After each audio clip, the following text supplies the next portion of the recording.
At iyon nga po ang sinasabi po rito ng ilan po nating mga kababayan o Pasigenyo mas inuna pa ni Mayor Vico Soto ang pagpapatayo ng marangyang City Hall kaysa sa pagtulong doon sa mga tao nahirapan.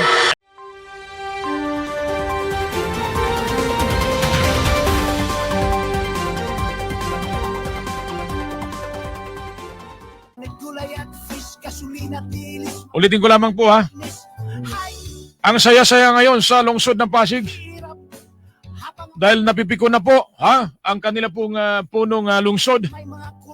Ulitin ko ang aking palatuntunan huli ka ni Jojo Sibial dito lamang sa DWBL 1242 live po tayo sa radyo ngayon maging sa Facebook at YouTube ay bukas po ito kanino man na magbigay po ng kanilang panig. At ganon din wala naman masama siguro kung magtanong tayo. Mas maganda ang Pasigenyo sa pamagitan ng aking palatuntunan ay magtanong tayo kung ano po ba ang katotohanan sa likod nitong ating mga kwento. Dahil kung naalala ninyo, yung pong dating mayor ng Pasig na si Mayor Yusibi napalitan nitong si Mayor Vico Soto. Dahil ang kanya pong slogan sa kanyang kampanya hanggang ngayon talaga kakaiba na ayaw niya ng korupsyon at gusto niyang paunlarin o pagandahin ang lungsod Pasig. Pero marami pong mga Pasigenyo, mga kababayan ko, na nagrereklamo na dumadaing. Dahil nga sabi dito, ito, basahin ko lamang po, itong isa mainit ngayon, mainit ngayon na pinag-uusapan. At dati-rati hindi sumasagot sa mga kwento o sa mga balita o sa mga report ng iba't iba sangay ng media practitioner ang ating pong mga mamahayag. Pero ngayon sumasagot na si Mayor Vico ng Pasig City. Mukhang ngayon ko lamang nakita na napipiko na ang Mayor ng Pasig City. Dahil po dito sa issue po na ipinupukol sa kanya. Katulad po nitong isa-isahin natin ito ngayon ang topic lamang natin ito pong tungkol po sa City Hall Campus ng Pasig City. Maganda ang proyekto at para talaga sa ikagaganda yung sa kanya pong ipinangako. Pero ang tanong ko rito, sino po ang makikinabang dito po sa bagong City Hall kung sakali magawa ito, no? Sino po ang makikinabang dito? Dito po sa tinatawag nilang Pasig City Hall Complex, di ba? Makikinabang ba ang taong bayan dito? Tsaka hindi makikinabang ang taong bayan o ang Pasigenyo sa gagawin bagong City Hall ng kanilang lungsod. Bakit kamo? Ang tiyak na makikinabang nitong City Hall na kanila pong gagawing proyekto, ito mainit ng pinag-usapan Nagtatanong lamang ako Wala naman siguro masama kung magtanong ako may karapatan din ako magtanong. Di ba Ang makikinabang nito kapag itinuloy gawin ang Pasig City Hall Complex ay ang mga empleyado at maging si Mayor Vico lamang. Kung naalala ninyo, ang Senado nagpagawa din ng kanila sariling building na ngayon. Kung saan po matagpuan dyan po sa Global City o sa The Port. Dahil matagal na silang walang pag-aari na building ang mga senador. 24 po itong mga senador. At mantakin ninyo ang budget nito. Nitong City Hall ito pong Senado building Senate building ay umaabot lamang sa 8.2 billion. Pero ngayon tumatakbo na sa 21 billion, almost 21 billion. So lumalaki din lumuluboy din ang budget nito. Pero ang kagandahan rito, 24 na mga senador, mga politikong nasyonal ito. Pinaglilingkuran nila simula Batanes hanggang Hulo. Samantalang, ito pong kay Mayor Vico Soto ay Pasig lamang Ulitin ko, walang masama kung pagandahin, ayusin, ipagawa ang isahong City Hall. Marami na mga City Hall na bago dyan.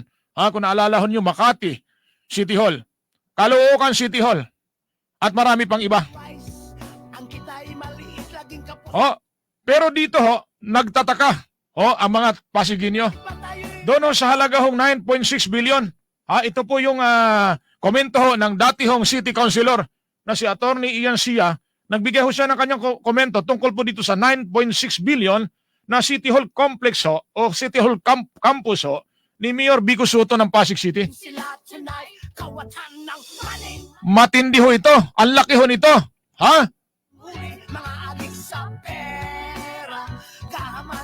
At yun nga po ang sinasabi po rito ng ilan po nating mga kababayan ho o Pasiginyo ho. Mas inuna pa ho ni Mayor Vico Soto ang pagpapatayo ng marangyang City Hall kaysa ho sa pagtulong doon sa mga tao hong nahirapan. Eto, kambyo ho tayo Kambyo ho tayo. Meron ng isang nagpakilala ho riyan na isang charity foundation na matagal na ho itong ginagawa ayon po sa ating pong nakalap na impormasyon. Ang pinagtataka ko lamang dito, ano po ang purpose niya para tumulong? Ano po ang purpose niya para tulungan ang mga mahihirap po sa Pasig City? Yan po ang gusto kong malaman dito po sa isang charity foundation. Pero ho, yung mga tao ng bawat barangay, maging malalayong lugar, hindi lamang ho sa lungsod Pasig, maging ho sa kabilang lungsod, no? Maging sa ibang probinsya ho. Ito pong charity foundation, ito pong St. Gerard Charity Foundation ho, tumutulong daw po ito. Totoo kaya ito na tumutulong? Totoo ba talaga itong makamasa at makatao? Ito ngayon, kung sakali man po dumating ang panahon, kasi hindi ko naman po alam kung ano ang katotohanan sa likod nitong pagtulong ho, nitong charity foundation, kung sakali ho siya tumakbo, sa darating po na halalan sa taong 2025, 2025 ho, midterm election, kung sakaling tumakbo, di ko alam ho, wala naman akong balita ho kung tatakbo ito. Abay, napakaganda ng Pasig. Dahil hindi pa ho nakaupo sa pwesto, namimigay na ho ng tulong. Kaya nga maganda ho rito magkaroon ho sila ng competition. Ito pong sinasabi pong idaan na lamang ho sa laban. Sa laban ho ng basketball at volleyball. Na kung sino man po ang mananalo sa kanilang dalawa. Ang matalo ho, magbigay ho siya ng grocery packs para ipamigay doon sa nanalo. Yun po ang pinakamagandang gawin ho nila ni Mayor Vico Soto at maging itong charity foundation natin pong nababalitaan. Ito po ang panawagan po ng ilang mga taga-Pasiginyo. Marami po ang lumalapit po upang humingi ng tulong kay Mayor Vico Soto. Pero nakalagay ho doon, mayroon po nakalagay doon sa tanggapan ho, no solicitation. Mahirap po lumapit pala. Kaya mismo hong mga Pasiginyo ang makapagpatutuo nito. Siyempre may kakampi din ho yan si Mayor Vico Soto. Meron din hong mga followers ho yan na hanggang ngayon naniniwala pa rin sa kanya. Pero base po sa ating pong nakalap na impormasyon ho, marami na rin hong mga empleyado ho ng City Hall na ayaw na ho sa kanya. Isipin po ninyo mabuti, mga kababayan ko Isipin po ninyo mabuti ho. Ginawa po yan. Ginawa ng plano ho yung Pasig City Hall Campus ho. Napakalaki ho ng ginastos ho niyan sa planning pa lang ho, sa pagpaplano pa lamang ho ng building ho o ng campus. Samantalang ho, ang LGU ng Pasig City ho, mayroon po yung mga engineer na magagaling. Hindi ginamit yung mga engineers na magagaling ho ng Pasig City dahil ho mas gusto pa ho nilang magtiwala ho dun sa mga pribado hong gumagawa ho ng arkitekto. Di ngayon ho, gumastos ho sila ng katakot-takot ho. Kulang-kulang ho. Kulang-kulang 1 bilyon sa plano pa lamang. Mantagin ho ninyo. Kung naalala ho ninyo yung problema ho sa flood control program ho, na araw-araw gumagasta ho ang bansa natin, ang gobyerno natin ng 1.4 billion ho. Kung iyong ipamimigay yung pera na yon sa taong bayan ng bansang Pilipinas, marami na hong sako-sakong bigas ang matutulungan yan. Ganon din po itong pagpapagawa ho ng plano ho ng Pasig City Hall Campus. Kung yung ginasta noon o yung binayad doon sa pribado hong arkitekto, mga engineers mga magagaling ho na engineers. Samantalang ho, mayroon naman hong magagaling na mga inhinyero o engineers ho ang Pasig City. So lumalabas ho na para na lamang kengkoy-kulokoy ho yung ating po mga engineers na magagaling ho sa Pasig City. Oh, para kung sabi nila, binabayaran kami dito pero parang wala naman ho kaming nagawa. Oh, parang hindi ho kinikilala ang aming abilidad, yung aming pong talent ho na bilang mga inhiniro. Yun po ang komento ho ng ilan po nating mga Pasigenyo. Isipin ho ninyo gaano kalaking pera ho yan, ang daming problema ho sa Pasig City. Sa sektor ng kalusugan, number 1 na problema ho yan. Diyan po dumadaing ang mga Pasigenyo. Gusto mo hong mag-establish ho ng isang City Hall campus ng napakalaking halaga. Bagamat binawi na ho, sanay ho ito sa laban o bawi ho Para din ho itong palabas ho ng kanyang ama. Yun ho 9.6 billion. Kung hindi ho ito lumabas ho, ang isyong ito, hindi ho nagkakaroon ho ng liwanag o kaliwanagan para ho sa mga taga-Pasigenyo. Kita ho ninyo, mayroon pong hospital ang Pasig City, pampublikong hospital. Pero kung nakikita ho ninyo, mga Pasigenyo, kung ano po ang nagipong kalunos-lunos ho na sitwasyon ng ating pong mga kababayan dyan sa Pasig. Bisitahin ho ninyo kung gusto nyo malaman. Mahirap po dito magsasalita ho. Baka sabihin ho, tayo'y naninira. Hindi ho tayo nanira dito. Kinikwento lamang natin kung ano ang katotohanan. Ito pa ho ang mabigat ho rito. Trabaho ng mga barangay opisyal. Ito po, komento sa akin ito. Pinadala sa akin ho. Sabi po sa akin, abay, paano ho kang maging magaling ho rito? Dahil, bakit, anong reklamo ho ninyo? Bakit ho sinasabi ninyo, paano ho kayo maging magaling na isang opisyal ng barangay? Paano ho? Yung trabaho namin bilang isang barangay chairman, barangay kagawad, pinapakialaman ni Mayor. Kung naalala ho ninyo, mayroon ho isang kapitan ho dyan, na tinamaan ho ni Mayor Vico Soto. Bahala na kayo kung anong ibig sabihin ng tinamaan. Tinamaan ng salita o tinamaan ng suntok. Bahala na kayo. Ganon ho siya alamiro. Trabaho ng barangay ho, tinatrabaho niya. Samantalang po yung trabaho ng isa pong mayor o punong lungsod, ama ng lungsod, na magbigay ho ng tulong, suporta sa mga kababayan niyang kapuspalad o mahihirap ho. Yung mga nasa laylayan ho, hindi po nagawa. Bakit ko nasabi ho yan na hindi nagawa? Ito ho, bakit ang mga Pasigenyo lumalapit doon sa isang charity foundation? Ulitin ko ho, hindi ko alam kung ano ang layunin nitong charity foundation na ito. Bakit nagbibigay ho ng tulong? Pero base po doon sa aking napanood ho sa kanyang interview sa isa pong TV station TV network, ay galing ho sila sa kahirapan. Nais lamang ho nila ibalik sa tao yung kanila pong tinamasang pera biyaya galing sa Diyos.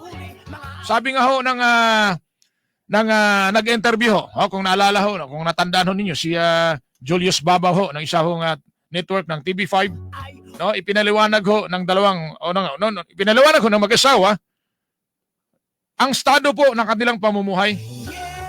Kaya nga po ako ay nagtatanong ano po ba ang punto labista nito pong charity foundation? Ano po ba ang purpose nila? Bakit sila tumutulong? Yun po ang tanong ko. Kaya nakita ho ninyo dito, gumit na lamang ako sa magkabilang panig.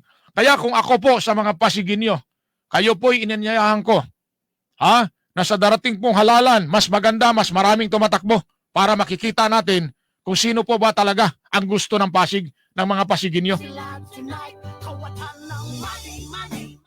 Balik ho tayo dito Balik ho tayo dito sa isyu po ng kalusugan. Dito muna tayo sa isyu po ng kalusugan. Mamaya po talakayin po natin yung isyu po ng mga informal settlers. Ganon din po yung ating pong sa larangan po ng edukasyon. Kung nakita ho ninyo yung lungsod ho ng Valenzuela, lungsod ng Valenzuela maliit lamang ikumpara ho sa Pasig ho yan. Yung Valenzuela City ho mas maliit ho yan ikumpara ho sa Pasig City. At mas hamak naman pong malaki ang Makati City pagdating ho sa income. Pero minsan ho, nalagpasan din po ng Pasig City ang Makati City. Sa aking pagkakalam. Tingnan ho ninyo ang kanilang pamamalakad. Tingnan ho ninyo ang pamamalakad ng kanilang pong punong lungsod. Pagdating po sa kalusugan, nagpatayo po sila ng isang hospital. Pampublikong hospital para ho makiter out para ho matulungan ang may mga sakit ho. Ang may mga sakit ho sa lungsod ng Makati. At isa na ho tayong testigo ho riyan. Nung tayo ho nagkaroon po ng long time ago ho, na nagkaroon tayo ng coverage ho dyan, nakita ho natin ang ilang pong mga may mga sakit, no? Na kung paano ho tulungan ho ng LGU ng Makati. Kitang-kita ho sa dalawang mga mata ko.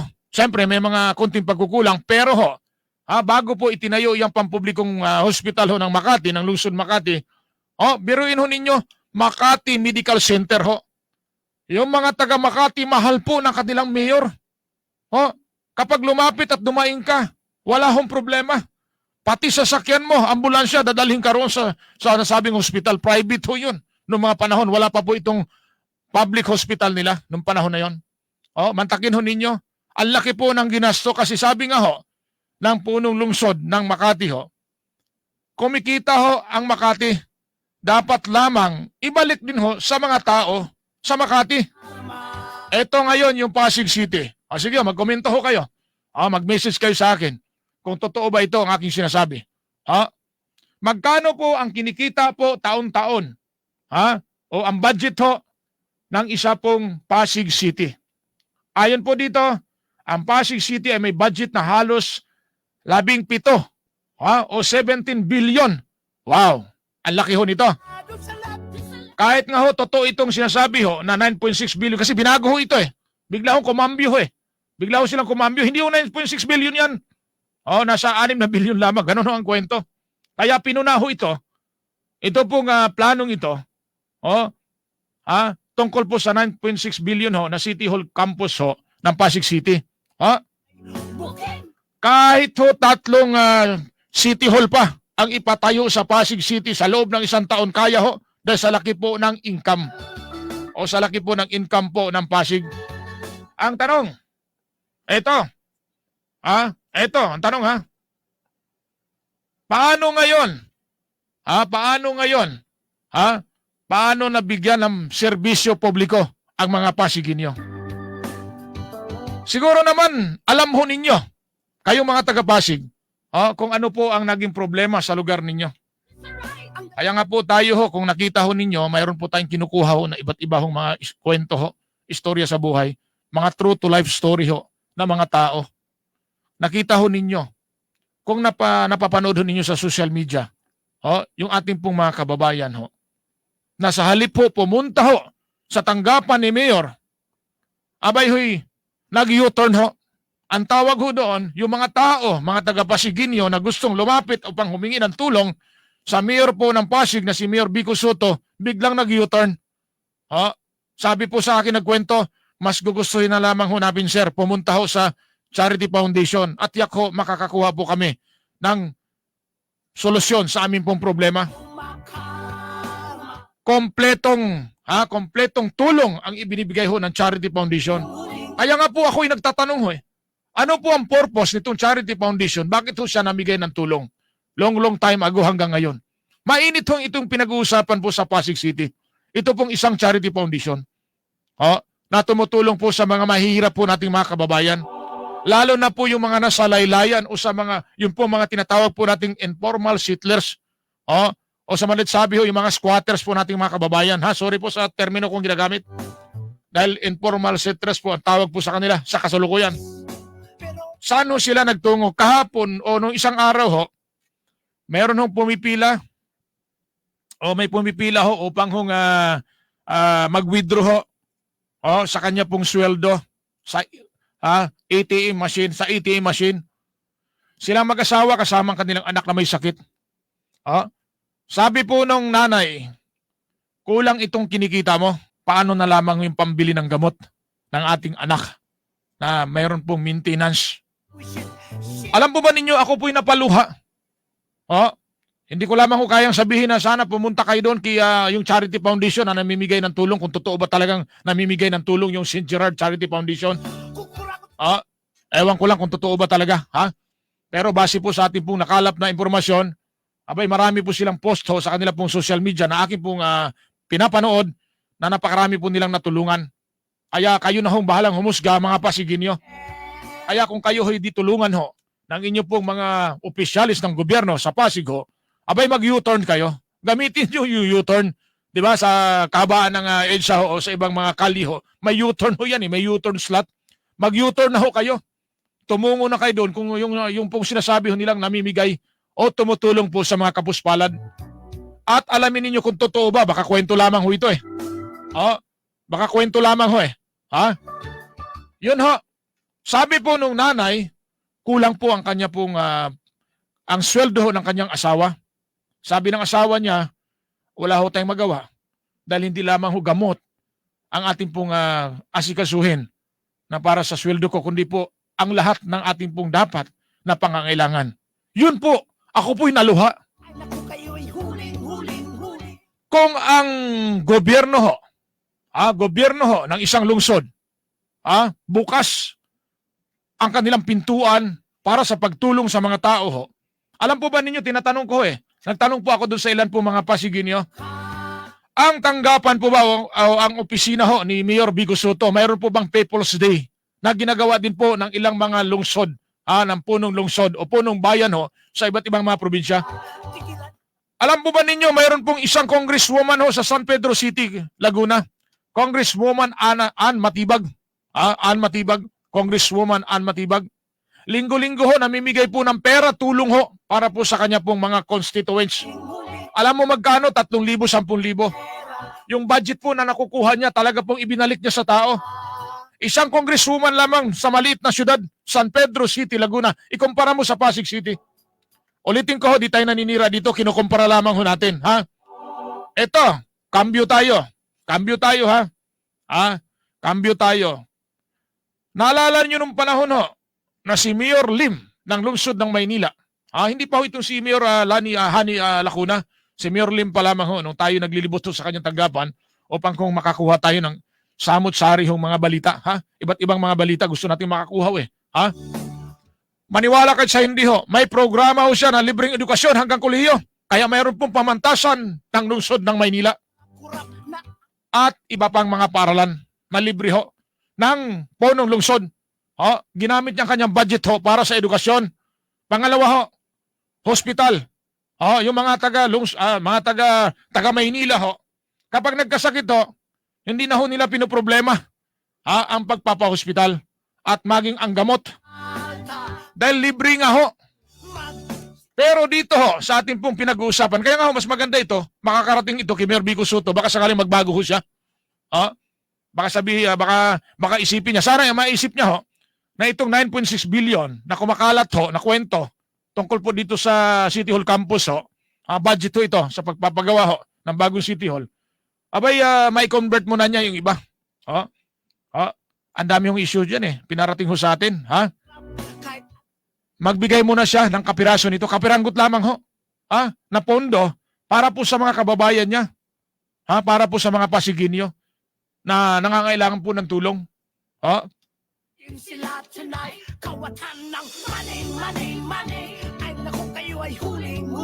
Kaya nga, ako po'y napaisip, bakit mas gusto pang unahin ito pong City Hall campus ho, ng Pasig, samantalang marami pong mga kababayan tayo dyan po sa Pasig na nangailangan ng tulong. Tulad ho ng gamot, pambayad sa hospital. Punong-puno na hospital ho nila dyan eh. Yun ang problema ho dyan eh. At mayroon pa pong nagsabi sa akin, kapag ang isang pasyente sa Pasig ho, dinala sa kanilang pampublikong hospital ho, nakasakay sa ambulansya, ituturo ho ng hospital, ng mga staff ng hospital, hindi na ho namin kaya dito, punong-puno na ho kami, siksik, liglig at umaapaw na po ang hospital. Ilipat na ho ninyo yan. Yan ho, ang kanila pong isinabi sa akin. Di ba nakakalungkot ho? Isipin nyo mabuti. Kababayan mo, kalugar mo, na ang buong akala niya, matutulungan siya, mapagamot siya, nawala na yung essence ho ng sinasabi po. Di ba sabi ho nila, mga doktor ho, hindi ho yan, ang doktor po, ang trabaho, magbuhay ng pasyente. Hindi na ho magawa ng doktor sa sobra na ho dami. Kahit ho mag-drive-thru pa sila doon. Isipin nyo, may salita pang drive-thru doon sa hospital. Meron bang drive-thru sa hospital? Mayroon bang drive-thru? Yan po ang mga sinasabi po sa atin. Di ba ho? Ngayon, Siyempre ho, kapag ho nilatag natin ang ganitong kwento, mapipikon. Dahil sabi nga ho, bato-bato sa langit ang tamaan ay huwag magagalit. Kapag nagalit ka, tinamaan ka. Kaya ho, kailangan ho nito, alamin ho nito ang mga problema. Alamin po ng punong lungsod ang problema po ng kanya pong lugar. Di ba ho? Simpleng problema. Sabi ko ha, sa Valenzuela City, gawin kong halimbawa ang Valenzuela City ha. Gawin kong halimbawa, sa Caloocan walang libreng uniforme ho eh. Walang libreng sapatos. Wala ho sa Caloocan. School supplies lamang meron ho sila sa Caloocan. At sa iba pang mga syudad. Sa Valenzuela City ho, napakagandang uniforme po. Libreng ibinibigay sa mga mag-aaral. Sino bang mga taga Valenzuela po na mag-aaral na hindi ganahan pumasok sa paaralan? Biruin mo, libre na lahat. Ang problemahin na lang ho ng magulang. Yun pong pamasahe o baon po ng bata. Wala na po siyang alalahanin pa. Kung alam po ninyo, ang mga paaralan ho, marami pong pangangailangan. Ang dami pong gastusin dyan sa pampublikong paaralan. Kaya nga ho, inilagay dyan yung pangalawang pangulo ho, si Vice President Sara Duterte. Dalawang bagay lamang ho, bakit ho siya nag-resign? Because of politics o hindi niya kayang hawakan ho ang Department of Education dahil sa napakaraming problema. Nariyan po ang problema po sa paghihingi po ng kontribusyon na tinatalakay po yan ni Senador Rapi Tulfo na hindi po siya sinang-ayunan ng kapwa niya mga kasama. Kaya ito ngayon tinanong ko po sa Pasig City kung mayroon po bang ganong klaseng libre ho na ibinibigay ang kanilang mayor. Sabi nila, hindi ko po alam. Ibig sabihin ho, wala kasi hindi niya alam. Kasi kung alam niya, malamang binigyan siya. Kaya nga ho, bago ho natin unahin ho ang ating sarili, sa totoo lamang ho, sabi nga po nung isa ko pong kausap, sa isa pong barangay ho dyan, ang sabi ho niya palibasa kasi ho, ang aming mayor dito, hindi po nakakaranas ng hirap. Hindi po niya natikman ang buhay ng mga mahirap. Dahil siya pinanganak na ho na may gintong kutsara sa kanya pong buhay. Kaya hindi niya naramdaman ang mga naramdaman natin. Kaya sir, sa halip po na lumapit kami doon, mahirap po lumapit doon sir para humingi. Ang sabi nga ho nila, ang mga city councilor daw, meron pong parang one stop na nandun lamang, isa lamang ang pwedeng magbigay para sa lahat. Kung nakikita ho ninyo ibang mga lugar, maging sa lungsod ng Caloocan at iba pang mga lungsod, ang bawat city councilor ho, nagbibigay ho sila ng tulong sa kanila pong kalugar para matulungan po nila ang kanilang mga kababayan. Sa Pasig City ho, iba ho. Kaya kung ako ho sa inyo, alamin po ninyo at imbestigahan ho ninyo. Ito na lamang hong halaga na ito. Nagkaroon na ito ng problema ho, itong 9.6 billion na issue. At yan po ay itinanong ko na po yan sa isang dating counselor ho. Kasi siya po ang nagbigay dito ng komento ho Kaya kinausap ko siya tungkol dito. At kanya pong sinabi na ganun nga po ang nasabi pong halaga. Tapos bigla hong nagbago ho. Iniba ho yung presyo. Kaya malalim ho itong problema na dapat po natin malaman ho sa lungsod ng Pasig. Matagal pa man ho ang eleksyon. Hindi pa napapanahon. Pero gusto ko lamang hong talakayin para mabuksan ang isipan po ng mayor po ng Pasig City. Kung naalala ho ninyo, nagbigay po siya ng komento ho sa aking mga kasamahan na mamahayag na hindi daw po namin kinukuha ang kanyang panig. Paano mo makukuha ang kanyang panig na kapag pumunta ang isang ordinaryong Jojo Sibyal o ang isang ordinaryong mamahayag, ay lagi po siyang busy sa kanyang opisina? Paano mo makukuha? Sige nga. Pero pag ikay isang kilalang mamahayag, malaki ang network mo, tsak ko kakausapin ka. Di magbulahan sila. Tama ba? Ulitin ko, trabaho lamang, walang personalan. Yun po ang lagi pong kwento dyan po sa lugar na yan. Medyo mahaba na po ang ating pinag-uusapan. Kambyo muna tayo. At sa mga darating pa, marami ho yan Halongkatin natin lahat yan. May mga nakasampang kaso ho yan may kaso yan sa Office of the Ombudsman. Ito pong issue ho. Sa tax discount ho. Meron din pong issue po ito Marami po ito. Alamin po natin yan. Isang empleyado ho. Nagbulgar nito. Empleyado ho mismo ng Pasig City. Kaya paano sabihin ho nila na hindi totoo itong ating tinatalakay? At ang gusto pa ho nila ay pabalikin yung empleyado. kapalit na bawiin niya. Di ba ho? Tama ho ba? Yun ho. Ha?